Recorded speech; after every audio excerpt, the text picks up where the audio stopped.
This is the all-new Community Connection. I'm your host, Jade Harrell, keeping you connected to our community.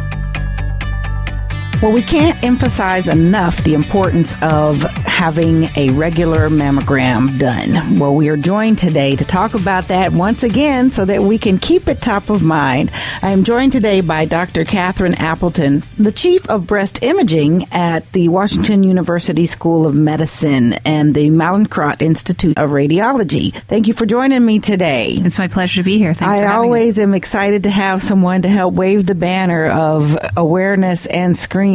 So let's talk about that importance and how you came to this work. Well, it's very important that women know that the most lives are saved from breast cancer when women begin getting a mammogram at age 40 and come yearly thereafter. Mm-hmm. And there's been a lot of talk and a lot of controversy, but the data is very clear. Get a mammogram once a year starting at 40, and you have the best chance of saving your life from breast cancer. Is that a general guideline or a benchmark? And does that apply for all women from all backgrounds, would you say?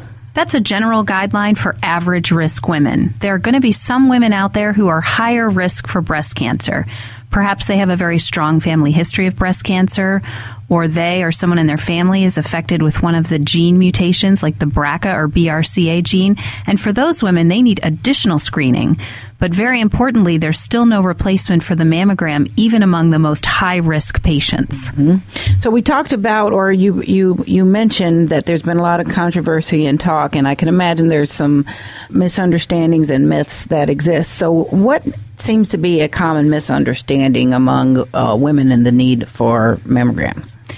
Some women might have heard that mammograms can be harmful, and that really addresses the issue of false alarms. And we know that with the advent of our new quote-unquote 3D mammogram, which is known as tomosynthesis, those false alarms are reduced. But most importantly, if you don't get the test, we have no chance of finding your breast cancer. Some women think that a mammogram actually somehow prevents breast cancer. So once we find an abnormality that turns out to be a cancer, they might be confused and say, well, I came for my mammogram every year. How could this happen? And so we want women to understand that a mammogram in and of itself does not offer protection against breast cancer, but it's our best chance at finding a breast cancer before it can become palpable to the woman, before it becomes a lump that she or her doctor can feel. Mm-hmm. So while they don't prevent breast cancer, they're our best chance at finding it earliest in its most curable stage. Sure. So when it's early, it's most curable. Why is that? Well, generally we want to find a breast cancer when it's very tiny so that the woman who is affected has the most surgical options. Perhaps she just wants to have part of her breast removed rather than having to have a mastectomy, although some women elect to have a mastectomy for a variety of reasons. And then certainly we would want to find that breast cancer before it travels to the lymph nodes or elsewhere in a woman's body where it becomes much more difficult to manage. Mm-hmm, absolutely. So help us understand, what is breast cancer? So it's luminous. It's affecting almost all of us or someone we know, and widespread across the globe. But what is it exactly, and what's happening to us when we get the diagnosis or experience an encounter that speaks to breast cancer?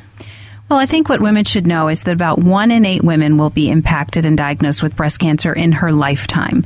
And so to your point, that means that we know sisters, mothers, potentially daughters and friends who are affected with breast cancer.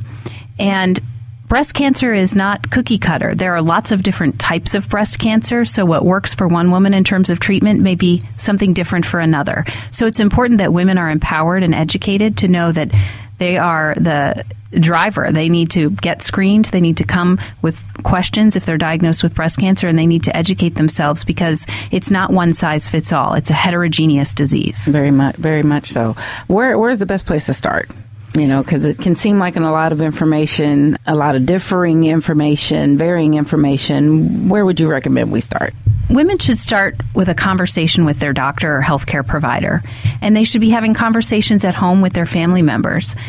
Previously, maybe a decade or two ago, women didn't talk about breast cancer at home, and there were secrets. And it's important that there be open dialogue among family members so that the next generation is aware of the family history of cancer in the family so that they might be appropriately screened earlier or more often. And women should talk to their doctors about when they should start screening, starting at age 40 is going to offer the best, most life-saving benefit for breast cancer detection with mammography. And then if they have a problem, they should have an open dialogue either with their doctor or with the radiologist who's caring for them so that they get accurate information. Sure. How do you get over the scary? How would you help anyone that may be apprehensive and nervous about talking about it, about sharing, about receiving a diagnosis? How do you get over the scary? That's a great question. And at the Siteman Cancer Center, what we can offer women is subspecialized care. This is what we do all day, every day. It's our specialty to care for women. And so we're accustomed to understanding the anxieties that go along with this test. But a woman coming in for a screen 9 times out of 10 is going to be told everything is just fine. About 1 time out of 10, she might be invited back for some additional testing, and overwhelmingly, those women are told everything is fine. So more often than not, overwhelmingly, this is a test that lets you off the hook and lets you know you've got good news until next year. Well, speak to the difference between knowing and not knowing. Well, knowing is everything, right? So having the opportunity to do something for yourself as a woman, as a mother, as a sister, as a daughter, as a spouse or partner, that is something that you can do not only for yourself, but for the people who love you. And we've got to take care of ourselves. And this is an easy thing to do. This is 15 or 30 minutes out of your day. You can come to the breast center. You can go to the van. We want to bring screening to women, but they have to show up. Good point. And you said 15 or so minutes, huh? It's a pretty quick What exam. can one expect? So when the van pulls up, I know I need to go.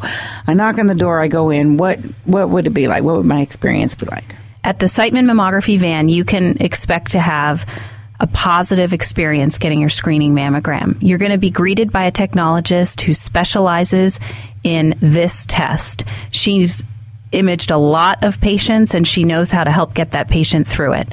You're going to change into a gown. We're going to do one breast at a time. There may be a little bit of very brief discomfort for the compression, but it doesn't hurt, and it's incredibly fleeting when you balance that against the life-saving benefit that the test offers. Yeah. And if that little bit of discomfort compared to what you could experience by cancer progressing, most certainly the trade-off you just couldn't measure.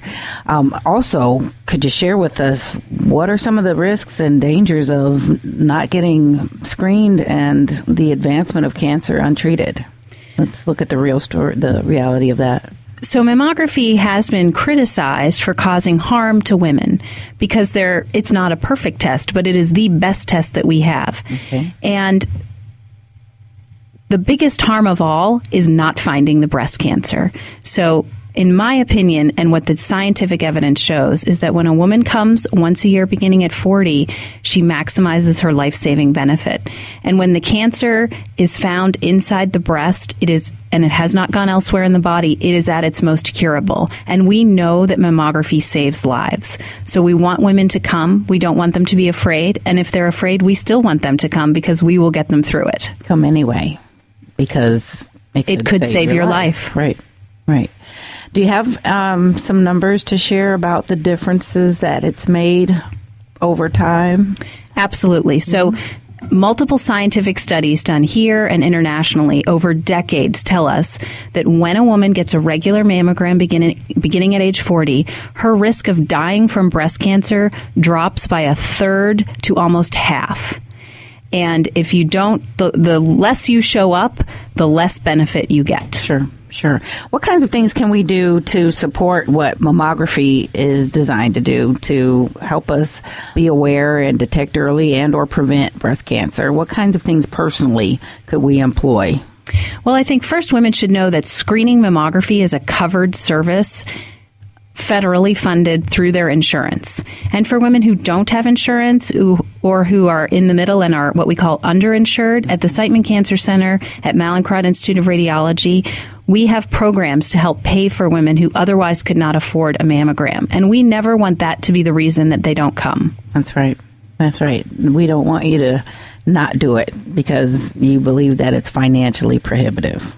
we will get every patient taken care of. Well, there you go. Share a little bit, though, Dr. Appleton, how you came to this work and what it means to you. Well, I feel very fortunate to have landed in the career that I'm in. Mm-hmm. It's incredibly rewarding. It's challenging and difficult, but it's a very rewarding job. And I love coming to work and taking care of the women that we care for. Mm-hmm. And I was very interested in imaging, so I went through an entire radiology residency, and then I found my mentor, Dr. Barbara Monsees, who really launched and began breast imaging as we know it today in St. Louis and nationally.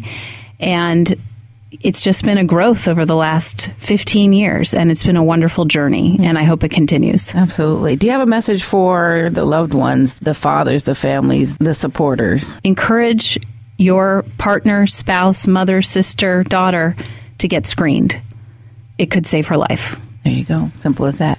Well, what's the invitation? Tell us where to call, where to go. Well, I would encourage women to check us out on the Siteman Cancer Center website, where you can schedule an online appointment. And the phone number is 314-454-7500. We also have our van schedule posted, so if women can't make it to us, we will go to them. Very nice. Thank you again, Dr. Catherine Appleton, the Associate Professor of Radiology at Washington University in St. Louis School of Medicine and the Chief of Breast Imaging with the Mallinckrodt Institute of Radiology at Siteman Cancer Center. Thank you very much. It was my pleasure. Yes, it's been a pleasure having you with me. Thanks.